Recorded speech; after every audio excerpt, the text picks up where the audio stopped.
මිනිස්සු හම්බෙනවා. මිනිස්සු වෙන් වෙනවා. ආදරේ ඇති වෙනවා.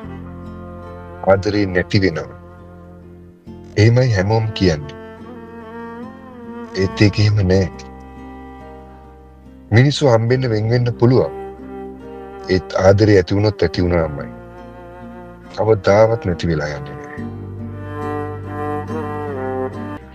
ආදරේ කරන මිනිස්සු වෙන් වෙලා ගියාට ආදරේ නැති වෙලා යන්නේ නෑ. ඒ ආදරේ පපුවේ ගැඹුරුම තැනක සදාකාලික මතකයක් විදිහට තැන්පත් වෙනවා.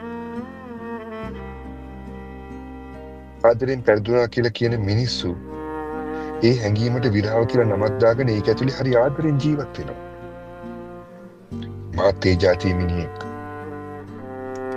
මටත් තියෙන ආදරෙන් පටන් අරගෙන විරාවත් එක්ක ජීවත් වෙන හරි ලස්සන ආදර කතාවක්.